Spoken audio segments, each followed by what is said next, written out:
오늘 우리에게 주시는 하나님 말씀 함께 보도록 하겠습니다.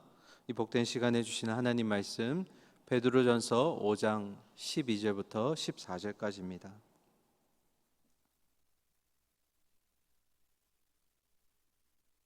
신약 성경 381면에 있습니다. 베드로전서 5장 12절부터 14절까지 그리스도 안에서 누리는 은혜와 평강이라는 제목으로 말씀 나누겠습니다. 세 절의 말씀 함께 읽도록 하겠습니다. 12절입니다. 내가 신실한 형제로 아는 실루아노와 말미암아 너희에게 간단히 써서 권하고 이것이 하나님의 참된 은혜임을 증언하노니 너희는 이 은혜에 굳게 서라. 택하심을 함께 받은 바벨론에 있는 교회가 너희에게 문안하고 내 아들 마가도 그리하느니라. 너희는 사랑의 입맞춤으로 서로 문안하라. 그리스도 안에 있는 너희 모든 이에게 평강이 있을지어다. 아멘. 제 목소리 잘 들리시죠? 네, 제가 전혀 안 들려서. 네. 오늘 이제 베드로전서를 제가 마무리하려고 합니다. 그래서 오늘 12절부터 14절까지 볼 텐데요. 그 전에 우리 잠깐 앞에 내용 복습하도록 하겠습니다. 베드로전서 5장 5절부터 11절까지의 내용을 통해서 교회가 이 땅 가운데 고난을 당할 때 어떻게 해야 될까, 특별히 겸손하라라는 제목으로 베드로가 우리에게 권면했습니다. 이때 겸손은 두 가지였는데요. 첫 번째, 교회 성도들끼리 서로 겸손하라는 내용이 있었고, 그리고 두 번째로 하나님 앞에서 겸손히 행할 것이다 라는 베드로의 권면이 있었습니다.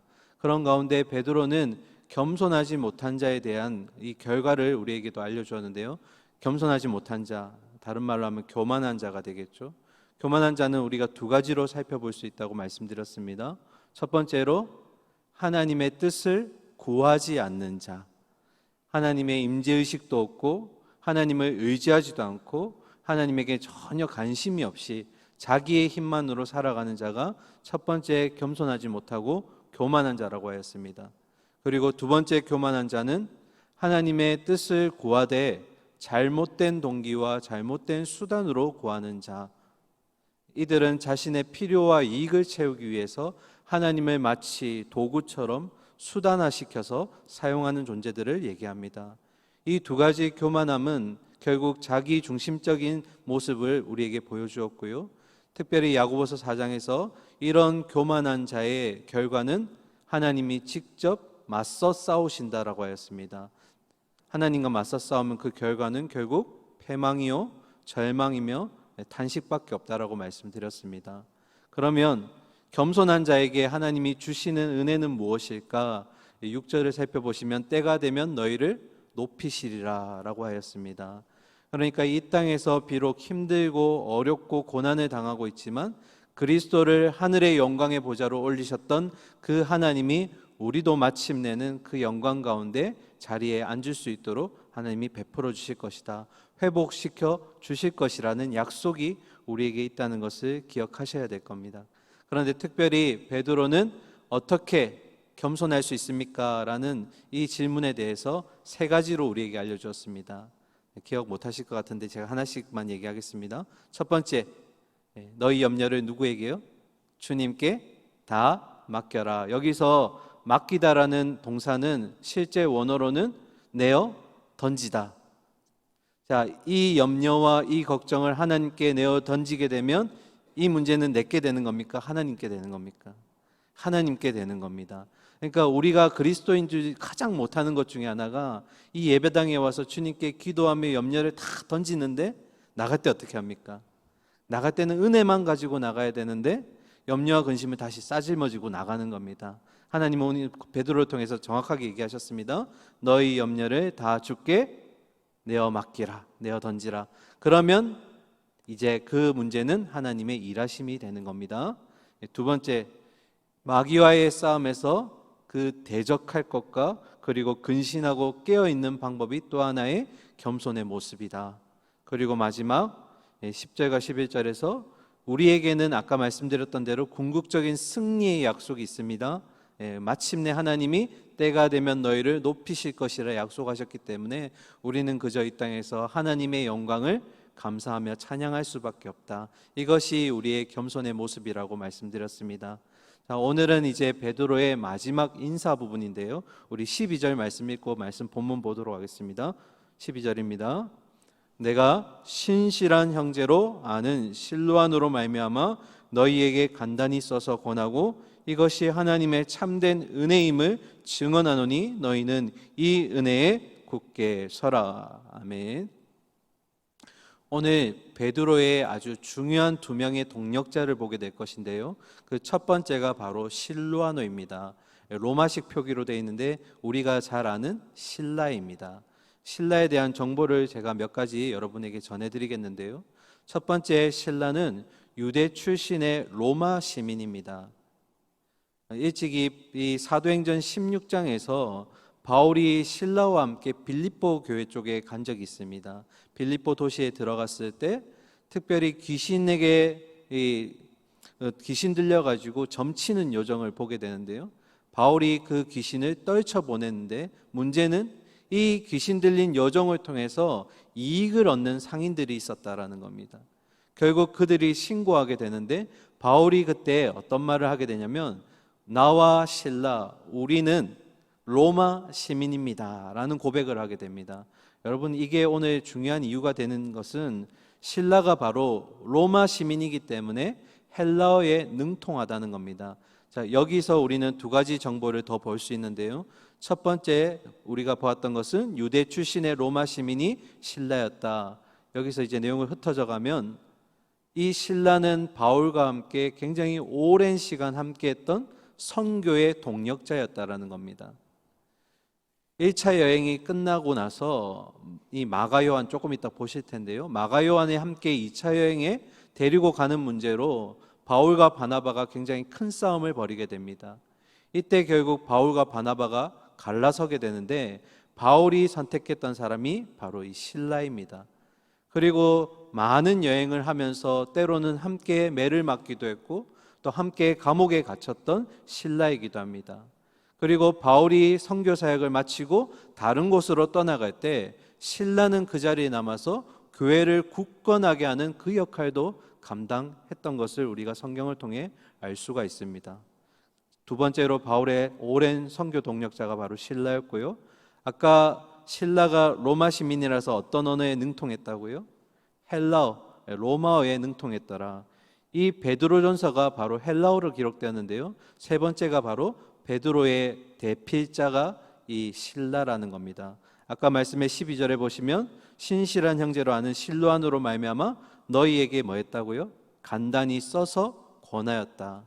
베드로의 말년에 이 신라를 통해서 베드로 전후서를 기록하게 됩니다. 그럴 수 있었던 이유는 이 신라가 로마 시민이면서 헬라어에 능통했기 때문입니다.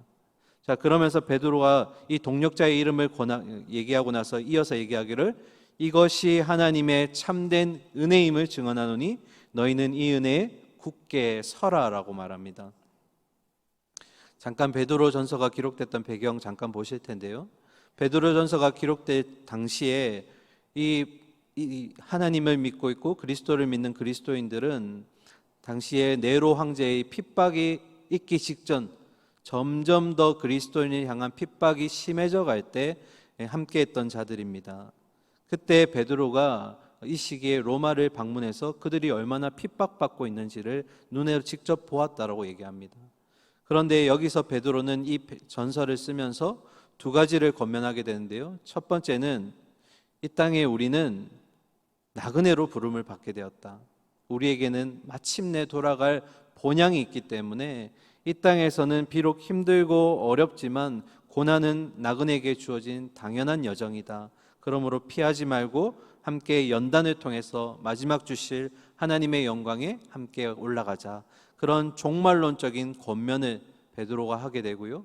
두 번째는 이런 고난을 견뎌내기 위해서 우리가 그 고난의 본 되시는 예수 그리스도를 기억해야 된다라고 얘기합니다. 그러니까 우리보다 먼저 고난을 당하셨고 우리의 고난을 잘 아시는 주님이시기 때문에 우리가 이 고난을 받는 것은 곧 그리스도의 고난의 동참하는 것과 같다라는 베드로의 권면이 있었습니다. 그래서 베드로전서의 별칭을 여러분이 기억하시면 위로의 편지이면서 동시에 소망의 편지가 된다고 말씀드렸습니다. 그래서 제가 왜 이 배경과 주제를 설명해 드렸냐면, 베드로가 지금 이것이 하나님의 참된 은혜다라고 했을 때 이것은 앞에서 베드로가 기록했던 베드로전서의 모든 내용을 얘기하는 겁니다. 그러니까 베드로전서를 꼼꼼히 살펴보면 베드로가 쓴 내용들이 전부 다 우리의 삶 속에 일어나는 문제들인데, 그 속에 하나님이 개입하셔서 우리를 이끄시고 보호하시더라. 그러니까 되돌아보니까, 베드로전서의 내용을 보다 보니까 모든 것이 하나님의 개입하시는 은혜밖에 없다라는 겁니다. 오늘 우리의 삶도 동일한 줄 믿습니다. 뒤돌아보면 모든 게 하나님의 뭐였다고요? 은혜였더라. 그러니까 베드로는 그 은혜가 우리의 믿음에 그 굳건하게 세워주는 뿌리가 되기를 원하는 겁니다. 지난 시간 우리가 은혜를 받아왔으니, 그리고 앞으로도 주님이 그 은혜를 베푸실 거니까 여러분 그 은혜 위에 굳게 믿음을 세우십시오. 이게 지금 베드로가 우리에게 해주고자 하는 마지막 말인 겁니다. 사랑하는 우리 새벽의 성도님들, 우리에게 주신 은혜가 앞으로 우리를 이끌어갈 줄 믿습니다. 그 은혜 위에 믿음으로 담대히 서시기를 부탁드립니다. 자, 이어서 13절 보겠습니다. 택하심을 함께 받은 바벨론에 있는 교회가 너희에게 문안하고 내 아들 마가도 그러하니라. 자, 문안 인사 중에 두 부류가 나오는데요. 첫 번째, 택하심을 함께 받은 바벨론에 있는 교회라고 했습니다. 뜬금없는 이제 바벨론의 등장인데요. 베드로는 왜 바벨론을 언급했을까? 학자들이 이제 세 가지로 추정해 보는데요. 이 지명이 첫 번째, 메소포타미아 지역과 유프라테스 강 사이에는 진짜 바벨론을 얘기하는 거다, 이런 추측이 있고요. 두 번째로는 그 애굽 땅에 가면 카이로 근처에 있는 군사 도시 중에 바벨론이라는 이름이 있는데 거기일 것이다. 아니다, 마지막은 로마를 지금 얘기하는 것이다. 어느 게 맞을까요? 제가 아까 베드로가 어디에 직접 갔다고요? 로마에 직접 가서 그들의 고통받는 모습을 보았다. 앞에 메소포타미아 지역에 있는 바벨론은 실제로 베드로가 갔다는 기록이 전혀 없습니다. 그리고 애굽의 그 내용도 실제로 군사도시에 베드로가 갈 이유가 없고요. 마지막에 세 번째, 이제 로마를 우리는 베드로가 바벨론이라고 한 것으로 보는데요. 요한계시록에 보면 똑같은 의미로 쓰여진 말씀이 있습니다. 18장 2절인데요. 화면 한번 보실까요? 네. 힘찬 음성으로 외쳐 이르되 무너졌도다 무너졌도다 큰 성 바벨론이여, 귀신의 처소와 각종 더러운 영이 모이는 곳과 각종 더럽고 가증한 도시들이 모이는 곳이 되었도다. 자, 여기서 말하는 큰 성 바벨론은 바로 당시에 세계를 주도하고 있었던 그 로마를 얘기하는 것입니다. 그래서 이 베드로가 언급했던 영적인 바벨론 또한 로마를 얘기하는 겁니다. 실제로 내려오는 전승에도 보면 베드로가 그의 말년에 로마에서 선교 사역을 하다가 순교했다는 기록을 우리가 찾아볼 수 있습니다. 따라서 베드로가 지금 우리에게 권면하고 있고 이 베드로전서를 쓰고 있는 장소는 또한 로마가 될 것입니다. 자, 이어서 우리가 아주 귀중한 동력자, 두 번째 동력자 보실 텐데요. 이름이 마가입니다. 마가라는 지명 이름은 로마식 이름이고요. 실제 히브리식 이름은 요한입니다. 근데 마가라는 이름과 요한이라는 이름이 이 유대인 사회에 너무 많기 때문에 우리가 이 인물을 구별해 주기 위해서 마가 요한이라고 부릅니다. 자, 이에 대해서 정보를 제가 몇 가지 소개해 드리겠는데요. 첫 번째, 그는 레위 지파 출신으로요, 바나바의 조카가 됩니다. 바나바가 그의 삼촌이 됩니다. 앞에서도 말씀드렸지만 1차 선교 여행이 끝난 후에 바울과 바나바가 이 마가 요한을 데리고 가는 문제로 싸우게 됩니다. 그 이유는 1차 선교 여행 도중에 마가가 예루살렘으로 혼자 복귀해 버립니다.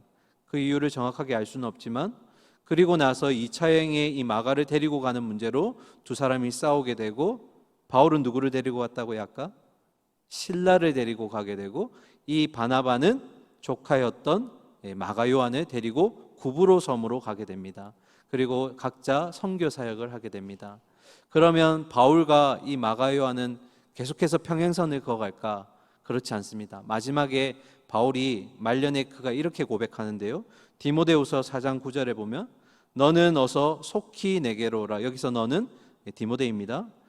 데마는 이 세상을 사랑하여 나를 버리고 데살로니가로 갔고 그레스게는 갈라디아로 디도는 달마디아로 갔고 누가만 나와 함께 있느니라. 내가 올 때 누구를 오라고요? 마가를 데리고 오라. 그가 나의 일에 유익하니라. 그러니까 이제 이 바울은 마가가 자기에게 어떤 존재입니까? 지금 예전에는 싸우고 다투는 어떤 원인이 되었지만 지금은 선교 사역의 아주 중요한 동력자가 되었다라는 겁니다. 그런데 오늘 베드로가 또 뭐라고 고백하냐면 내 아들 마가라고 고백합니다. 요한복음을 기록한 사도 요한의 제자 중에 파피아스라는 인물이 있습니다. 그 파피아스 인물은 뭐라고 얘기했냐면 이 마가가 바울이 죽은 이후에 베드로의 선교 사역에 동참하여서 그의 통역 역할을 직접 담당했다라고 얘기합니다. 또한 마가가 나중에 마가복음을 기록할 때 많은 도움을 준 사람이 바로 베드로였다고 또 파피아스가 얘기하기도 합니다. 그러니까 베드로가 말년에 있어서 마가를 나의 아들 마가라고 부르는 것은 마치 바울이 디모데를 향해서 내가 영으로 낳은 아들 디모데 이 의미와 똑같은 겁니다. 그만큼 이 베드로에게 있어서 마가는 내가 영으로 낳은 아들, 내게 소중한 동력자 마가라는 표현입니다. 그러니까 베드로의 지금 말년에 아주 중요한 동력자가 몇 명 있는 겁니까? 많이 있겠지만 그 중에 실제로 실라와 마가가 그의 곁에 있다라는 겁니다. 제가 왜 이렇게 동력자 얘기를 강조해서 얘기하냐면 여러분 신앙생활을 하면서 동력자가 굉장히 중요합니다. 왜 중요할까요? 우리가 동력자가 중요하다는 것은 아는데 왜 중요할까? 신앙생활을 혼자 하게 되다 보면 우리가 어려움을 겪게 되거나 아니면 위기가 찾아올 때 그 어려움 자체도 문제가 되겠지만 그때 이 문제를 마주보고 있는 내가 너무나 외로움과 그리고 혼자 있다라는 그런 위기의 감정을 느끼게 됩니다. 그리고 그 문제를 넓은 시각에서 보지 못하고 자꾸 시야가 어떻게 되는 겁니까? 좁아집니다. 그때 우리 동력자가 있다면 어떻게 해줄까요?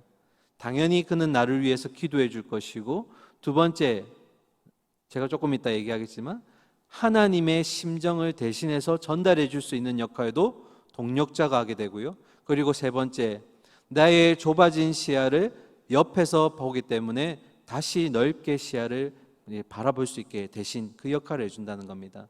누가 그랬냐면 바로 다윗 곁에 있었던 요나단이 그랬다라는 겁니다.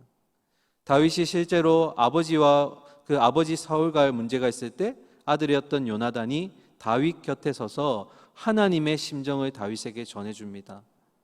하나님은 너를 이렇게 사랑하시고 너를 인도하실 거야. 그의 기도와 그의 축복과 하나님의 심정을 정했을 때 다윗은 하나님의 마음을 깨닫고 다시 한번 절치부심해서 일어나서 다시 자기의 길을 가게 됩니다. 사랑하는 성도님들, 오늘 우리에게 마가와 실라 같은 존재가 있습니까? 나의 신앙생활 가운데 그런 동력자가 있습니까? 그는 반드시 나를 위해 기도해 줄 것이고 그리고 나의 문제에 있어서 더 넓은 시야를 볼 수 있도록 조언해 줄 것이며 무엇보다 하나님의 심정을 우리에게 전해줌으로써 우리에게 위로와 은혜가 될 줄 믿습니다. 그런 동력자들이 모여 있는 곳이 어디입니까?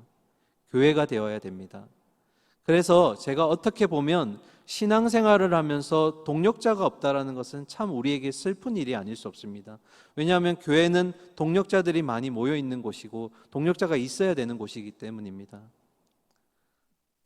한치 앞을 내다볼 수 없는 우리의 미래 가운데 특별히 하나님의 긍휼하심과 보호하심으로 이 살아내는 우리 교회 가운데 우리가 마음을 열어서 누군가의 동력자가 되어줘야 될 줄 믿습니다. 또한 그리고 누군가 우리에게 찾아와서 동력자가 되어줄 때 그런 동력자가 많이 있어서 서로가 서로를 격려할 수 있을 때 우리 교회는 더욱더 아름다운 교회가 될 줄 믿습니다. 자, 마지막 14절 말씀 보겠습니다. 너희는 사랑의 입맞춤으로 서로 문안하라. 그리스도 안에 있는 너희 모든 이에게 평강이 있을지어다. 아멘. 사랑의 입맞춤으로 문안하는 것은 당시의 인사법이기도 했지만 이들이 이렇게 서로에게 문안함으로써 어떻게 되는 겁니까? 동력자가 서로를 위한 마음을 전하게 되고 그리고 점점 더 교회는 사랑으로 이제 맞서 함께 맞물려 가게 된다라는 겁니다. 그런데 아주 중요한 표현이 마지막에 자리 잡고 있는데요. 너희 모든 이에게 평강이 있을지어다. 하나님의 참된 안식이 있을지어다 하고 베드로가 축복하게 되는데 그게 그냥 주어지는 것이 아니라 앞에 한 문구가 있습니다. 아주 중요한 것 뭐죠? 그리스도 안에. 그러니까 참된 평강과 안식은 누구 안에 있을 때 얻을 수 있는 겁니까? 그리스도 안에 있을 때. 그리스도 밖에 있는 세상이 주는 평강은 오래가지 못합니다. 그건 참된 만족과 유익을 줄 수가 없습니다. 우리에게 대전제가 하나 있죠. 참된 평안과 안식은 오직 예수 그리스도 안에 있을 때 누리게 되는 줄 믿습니다. 오늘은 제가 두 가지를 강조해서 말씀드렸습니다. 첫 번째는 베드로가 뭐라고요? 은혜 가운데 살아왔고 앞으로 은혜 가운데 우리가 가게 될 것이다. 그러니까 이 은혜로 믿음을 굳건히 해라. 그리고 두 번째, 우리에게 함께하는 동력자가 있어야 된다. 그가 나에게 도움이 될 뿐만 아니라 하나님의 마음을 전해줄 것이다. 사랑하는 성도님들, 앞에 우리가 찬양의 고백처럼 지금까지 지내온 것 주의 크신 은혜라. 이 은혜가 앞으로의 우리를 이끌어갈 줄 믿습니다. 그래서 그 은혜로 믿음을 굳건히 하시고 더 나아가서 이 은혜가 나에게만 임하는 것이 아니라 우리 옆에 있는 앞뒤에 있는 우리의 믿음의 동력자들과 함께 누리게 되는 풍성한 은혜가 되어서 우리 교회가 하나님의 은혜와 사랑이 그리고 동력자가 넘쳐나는 그런 아름다운 동부교회 될 수 있기를 간절히 소망하고 축원합니다. 함께 기도하겠습니다. 사랑과 공의 하나님, 이 새벽 시간을 통해서 베드로전서 함께 말씀을 나눌 수 있도록 인도해 주신 주님께 은혜와 감사드립니다. 하나님 아버지, 마지막 또한 은혜였습니다. 지금까지 이끌어 주신 그 주님의 크신 은혜가 앞으로 우리가 본향을 향해 찾아갈 때까지 은혜가 임한다고 하나님께서 말씀해 주십니다. 그 은혜를 잘 우리 마음에 간직하여서 이 은혜가 우리의 믿음의 뿌리가 될 수 있게 하시고 흔들리지 않는 우리의 중요한 동기가 되게 하여 주시옵소서. 하나님 아버지, 우리 동부교회 가운데 귀한 믿음의 동력자들을 많이 세우기를 소망합니다. 그가 나를 위해서 기도해 줄 뿐만 아니라 하나님의 애타는 마음을 전할 수 있고 또 하나님 우리가 보지 못했던 시야들을 넓혀줄 수 있는 그런 좋은 동력자가 되기를 원합니다. 내가 먼저 그런 동력자 되기 위해서 우리 성도님들께 마음 열 수 있게 하시고 그렇게 서로가 서로에게 좋은 동력자가 될 때 하나님 우리 교회는 더욱더 아름답게 성숙할 수 있을 줄 믿습니다. 하나님 그런 많은 동력자 생겨나게 하여 주시옵소서. 이제 추석 연휴의 마지막 날입니다. 하나님 돌아오는 발걸음들까지도 지켜주시고 그 이후에 아버지 일어날 수 있는 많은 문제들까지도 하나님께서 보호해 주셔서 우리가 또 주일을 준비하러 가는 가운데 하나님 믿음으로 또 하루하루를 살아낼 수 있도록 또 주신 은혜들을 함께 머금고 살아갈 수 있도록 인도하여 주시옵소서. 살아계신 예수 그리스도 이름으로 기도드립니다. 아멘.